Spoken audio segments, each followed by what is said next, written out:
Isang nakakatakot na halimaw na walang mukha ang biglang gumapang palabas mula sa dalampasigan. Ang babae gayunpaman ay hindi nagpakita ng senyales ng takot. Tumingin siya sa tamang oras. Pagkatapos ay itinaas niya ang kanyang crossbow na nagpuntirya sa isang target na hindi niya makita. Habang papalapit ang halimaw, hinayla niya ang gatilyo at tinamaan ang nilalang sa pagitan mismo ng mata. Bumagsak ang halimaw sa loob ng bilog na iginuhit niya noon pa man. Ang kanyang pangalan ay Miss Peregrine. Si Miss Peregrine ay nagtatag ng isang ampunan upang protektahan ang mga bata mula sa masasamang puwersa. Bawat ulila dito ay may natatanging kakayahan. Masdan mong mabuti ang babaeng nagngangalang Claire. Ang mga normal na tao ay kumakain gamit ang kanilang mga bibig. Ngunit may hawak siyang chicken drumstick sa likod ng kanyang ulo. Sa loob lamang ng 3 segundo, natapos niya ang buong drumstick na walang iniwang bakas. Marahang pinunasan ni Miss Peregrine ang mga mumo sa labi ni Claire. Kung walang sapat na pagkain sa mesa, hindi ito problema. Si Fiona ay may kakayahang palakihin ang anumang bagay ng walang hanggan. Nakatutok siya sa isang carrot. At sa isang kisap mata, isang higanteng carrot ang bumasag sa lupa. Pagkatapos ay ginamit ng bunsong si Bronwyn ang kanyang lakas. At ang napakalaking carrot ay nakuha mula sa lupa ng madali. Mabilis na inihatid sa kusina. Kailangan ng mainit na tubig. Hindi na kailangan ng apoy. Ipinatong ni Olive ang kanyang mga kamay sa takor. Nandoon din si Hugh na nakakapagdura ng mga bubuyog.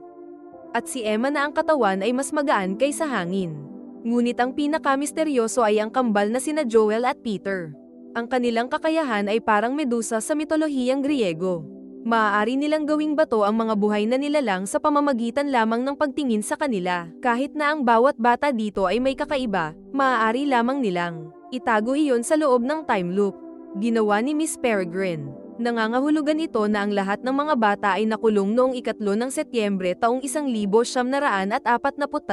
Forever frozen in time, never aging, hanggang isang araw may lumitaw na batang lalaki mula 2016 na si Jake. Noong araw na iyon ay nakatanggap si Jake ng isang agarang tawag sa telepono mula sa kanyang lolo na si Abe. Binalaan siya ni Abe na ang kanilang bahay ay inatake ng isang halimaw. Sa oras na dumating si Jake, si Abe ay nakahiga sa lupa na halos walang buhay. Kinilabutan si Jake nang makitang wala na ang mga mata ng kanyang lolo. Sa huling hininga ay sinabihan ni Abe si Jake na pumunta sa isla na palagi niyang pinag-uusapan, upang bumalik sa 3 ng Setyembre taong 1943 at upang mahanap si Miss Peregrine sa bahay ampunan. Siya ibibigay kay Jake ang lahat ng sagot na kailangan niya. Dahil doon ay namatay si Abe. Upang matuklasan ang katotohanan, kinuha ni Jake ang mga lumang larawan ng kanyang lolo at naglakbay sa misteryoso isla. Sa kagubatan, nakakita siya ng isang rundown na orphanage. Ang maaliwalas na lugar ay ganap na guho, natatakpan ng alikabok na hindi nagalaw sa loob ng maraming taon. Nagpaikot-ikot si Jake, nagtataka kung bakit siya pinapunta dito ng lolo niya. Akmang aalis na siya, isang anino ang bumungad sa kanyang harapan. Nagulat na si Jake ay tumalikod at tumakbo, nang makarating siya sa hagdanan. 2 babae ang nakasilip sa kanya mula sa likod ng isang pinto. Sa sulok ay nakatayo ang 2 batang nakamaskara. Nataranta si Jack at tumakbo ng mabilis hanggat kaya niya. Ngunit natapilok siya sa isang bato at nahulog. Nang magising si Jake, isang grupo ng mga kakaibang bata ang nakatingin sa kanya. Nakakagulat na hindi siya natakot, nagulat siya. Sila ang parehong mga kaibigan na palaging pinag-uusapan ng kanyang lolo. Dinala siya ng mga bata sa isang kuweba, hanggang sa makarating sila sa isang magandang bahay. Natigilan si Jake. Ito ay ang parehong bahay ampunan na nakita niya noon, ngunit ngayon ito ay ganap na buo. Bumukas ang pinto, nakatayo doon si Miss Peregrine mismo. Nakilala agad siya ni Miss Peregrine. Kamukang kamukha ni Jake ang lolo niya noong bata pa siya. Sa ilalim ng kanyang patnubay, sa wakas ay nakilala ni Jake ang lahat ng mga kakaibang bata sa ampunan. Napagtanto niyang totoo ang lahat ng sinabi sa kanya ng kanyang lolo. Nang gabing iyon ay tinipon ni Miss Peregrine ang lahat sa labas. Isang orasan ang inilagay sa mesa. Lahat ay nakasuot ng gas mask na tahimik na nakatayo. Tiningnan ni Miss Peregrine ang tamang oras. Biglang umalingaw-ngaw ang mga eroplanong pandigma sa kalangitan. Nang lumipad ang huling eroplano, bumukas ang hatch nito. Isang bomba ang diretsong bumagsak, ngunit si Miss Peregrine ay nanatiling kalmado. Pinindot niya ang pause. Nagyelo ang oras. Ang bomba at patak ng ulan ay nakasabit sa dare na hindi gumagalaw. Pagkatapos ay sinimulan niyang i-rewind ang kanyang relo. Nagsimulang umusad ang lahat ng nangyari. Unreversed. Hanggang sa bumalik sila 24 na oras na mas maaga, ginamit ni Miss Peregrine ang kanyang kakaiba upang panatilihin ligtas ang orphanage sa isang walang katapusang time loop. Nakalock magpakailanman noong 3 ng Setyembre taong 1943. Kinabukasan ay tinanong ni Jake si Miss Peregrine tungkol sa pagkamatay ng kanyang lolo. Binanggit niya ang pagkakita ng isang nakakatakot na halimaw na walang mukha sa pinangyarihan. Biglang nagbago ang ekspresyon ni Miss Peregrine. Hindi siya sumagot at naglakad na paalis. Her reaction made Jake suspicious. Naramdaman niyang may tinatago siya. Determinado si Jake na hinanap si Emma, ang babaeng kayang kontrolin ng hangin. Dinala siya ni Emma sa open sea. Nang walang pag-aalinlangan, dumiretso siya sa tubig. Nag-alinlangan si Jake pero sumunod. Habang palalim ng palalim ang kanilang paglubog, nagsimulang magpumiglas si Jake sa paghinga. Biglang Emma naglabas ng malaking bula ng hangin mula sa kanyang bibig. Sa casing ng ulo ni Jake, sa wakas ay nakahinga na siya. Hindi nagtagal ay nakarating sila sa isang lumubog na barko. Ang mga kalansay sa loob ay nakakalat sa sahig. Dinala niya si Jake sa isang lihim na silid sa loob ng barko. Huminga ng malalim si Emma at marahang bumuga ng hangin. Agad na napuno ng hindi mabilang na mga bula ang buong lumubog na barko. Habang parami ng parami ang mga bula, napilitang lumabas ang napakalaking bigat ng tubig dagat. Mabilis na isinara ni Emma ang hatch na tinatakpan ng tubig sa labas. Pagkatapos ay naglabas siya ng isang maliit na kahon. Ito ay isang bagay na ibinigay sa kanya ng lolo ni Abe Jack para sa pag-iingat mahigit 70 taon na ang nakararaan. Sa loob ay may isang mapa na nagmamarka ng lokasyon ng mga portal ng oras, at ilang larawan ng mga lalaking may puting mata. Ang huling larawan ay nagpakita ng isang lalaki na nagngangalang Baron. Siya ang pinuno ng mga puti. Sila ay isang hologhast. Kinain nila ang mga mata ng mga kakaibang bata upang mag-transform sa puti. Si Abe ay isa sa mga kakaiba, ngunit sa huli ay brutal pa rin siyang pinatay ng isang hologhast. Sinabi ni Emma kay Jack na isa rin siya sa mga kakaiba. Tanging kakaiba ang maaaring pumasok sa time loop at narito. Nang makita ang hindi paniniwala ni Jack, dinala siya ni Emma sa pader ng orphanage at tinulungan siyang umakyat pataas. Mula sa malayo, si Miss Peregrine ay naglalakad patungo sa dalampasigan gamit ang kanyang pana. Ilang sandali pa ay gumapang ang hologhast mula sa tubig. Natigilan si Jack. Kamukang kamukha ng halimaw ang nakita niya noong pinatay ang kanyang lolo. Kalmadong hinayla ni Miss Peregrine ang gatilyo. Ang palaso ay tumama sa hologhast mismo sa noo. Bumagsak ang nilalang sa loob ng puting bilog na nauna nang iginuhit. Lumingon si Emma kay Jack at nagpaliwanag. Ang mga miss ay hindi nakikita na walang ibang nakakakita sa kanila, ngunit si Jack ay nagmana ng sa kanyang lolo. Kakaiba, ngayon siya lang ang taong nakakakita ng mga hologhast.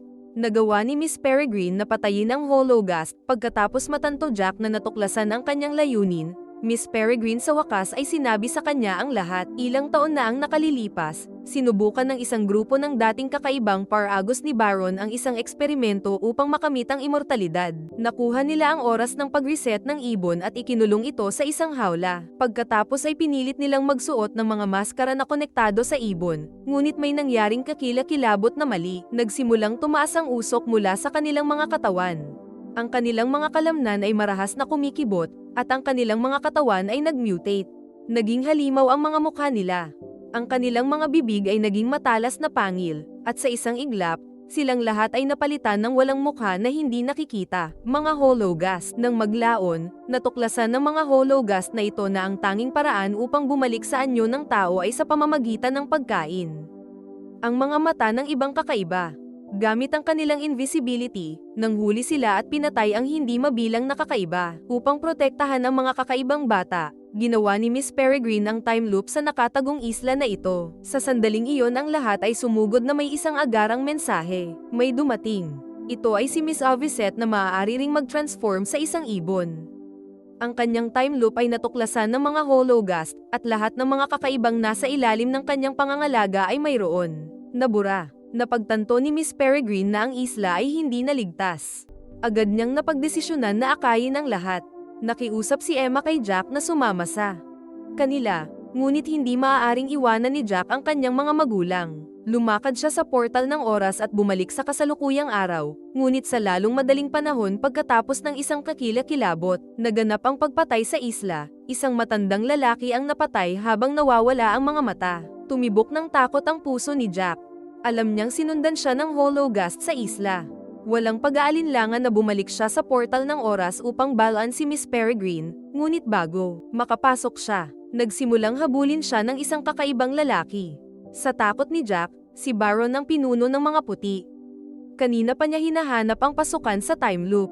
Kinuha ni Baron na hostage si Jack at dinala siya sa orphanage. Sa ngayon ay hindi na kailangan ni Baron na kumain ng mga mata para manatiling tao, ngunit hindi siya sumuko sa paggamit ng tunay na immortalidad sa pamamagitan ng paggamit ng kapangyarihan ng mga Team E-Bird. Alam ni Miss Peregrine na malapit nang sasalakayin ng mga Hologhast ang orphanage. Si Jack lang ang nakakakita sa kanila at namumuno sa iba sa labanan, kaya nag-alok siya. Ang kanyang sarili ay isang kapalit para kay Jack. Nag-transform siya sa kanyang anyo ng ibon at lumipad sa hawla ni Baron, habang nagsara ang mga Hologhast. Jack rallied ang mga kakaibang bata, armang ang mga ito para sa paglaban ng kanilang buhay.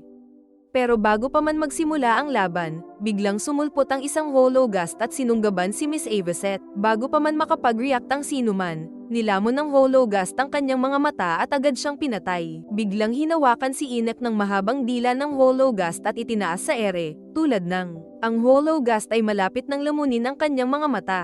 Si Jack ay nagpaputok ng isang palaso na tumama sa Hologhast. Ang nilalang ay umungal sa sakit at pinakawalan si Enoch. Ngunit ang galit na Hologhast ay nagalit, at walang humpay na humabol sa kanila. Nakatayo si Fiona sa labas ng bintana. Nakita ang pagkakataon na lahat ay nagmadaling lumabas ng silid.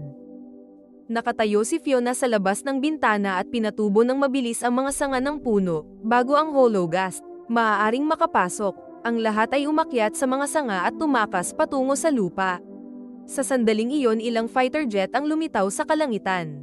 Kung wala ang time loop ni Miss Peregrine, ang orphanage ay malapit nang masira. Biglang nabasag ang mga Hologhast sa bintana at sinunggaban sila. Kasabay nito ay ibinagsak ng huling warplane ang bomba nito. Sa isang segundo, hinawakan ni Emma si Jack at tumalon palabas ng gusali. Ang Hologhast at ang bahay ampunan ay pinutol-putol. Samantala ang time loop ni Miss Peregrine ay nawasak. Nangangahulugan ito na ang mga kakaibang bata ay magsisimulang tumanda ng mabilis at kalaunan ay mamamatay. Ang tanging pag-asa nila ay iligtas si Miss Peregrine at muling itayo ang time loop. Ngunit si Miss Peregrine ay dinala na ni Baron sa kabilang panig ng mundo. Upang mailigtas siya, kailangan nilang tumawid sa karagatan ng mabilis hanggat maaari. Inakay ni Emma ang lahat sa lumubog na barko. Gamit ang kanyang kapangyarihan ay pinunan niya ng hangin ang katawan ng barko. Habang parami ng parami ang hangin na ibinuhos, dahan-daang lumutang ang barko sa ibabaw. Sa wakas lahat ng tubig dagat sa loob ay naubos. Sinindihan ni na Emma at Olive ang makina ng barko at ganoon na lamang ang solusyon sa problema. Ng pagtawid sa dagat, ginamit ni Jack ang mapa bilang naiwan ni Lolo upang mahanap ang pinakamalapit na time loop. Kasunod ng mapa ay nakarating sila sa kanilang destinasyon. Sa loob ng isang abandonadong libangan. Parke, nakita ni na Jack at Emma si Baron sa ilang Hologhast. Agad na pinukaw ni Emma si Baron para akitin ang mga Hologhast palabas. Gaya ng inaasahan hinabol siya ng mga nilalang. Ang mga kakaibang bata na nasa posisyon ay nagsimulang maghagis ng mga snowball sa mga Hologhast, naghihintay. Gaya ng inaasahan hinabol siya ng mga nilalang. Ang mga kakaibang bata na nasa posisyon ay nagsimulang maghagis ng mga snowball sa mga Hologhast, naghihintay, para dahan-dahan silang makita. Pagkatapos ay hinay pa ni Emma ang makulay na gel sa ilalim ng kanilang katawan. Sa sandaling iyon ay lumitaw ang isang kawan ng mga kalansay na sundalo. Si Enoch ang bumuhay sa mga tauhan ng lumubog na barko. Isang matinding labanan ang sumiklab. Malakas ang mga Hologhast, ngunit hindi nila nakayanan ang napakaraming balangkas. Mga sundalo. Isa-isa silang natanggal. Sinubukan ng huling Hologhast na tumakas, ngunit ibinaon ito ni Bronwyn gamit ang isang carousel horse. Ito ay bumagsak sa dagat, kasama ang mga Hologhast na natalo. Tanging si Baron at ang dalawa niyang alipores ang natira. Biglang ginamit ni Claire ang bibig sa likod ng ulo niya para kumagit, pababa sa kanya. Agad na tinanggal ng kambal ang kanilang mga maskara, na inihayag ang kanilang nakamamatay na tingin. Sa isang iglap, ang kalaban ay naging isang walang buhay na rebeltong bato at nabasag ng matamaan. Lupa. Binato ni Fiona ang isang dakot ng bean sa iba pang alipores. Sa loob ng ilang segundo ang mga sitaw ay lumago sa napakalaking baging, na bumabalot sa kanya ng mahigpit sa kabilang panig.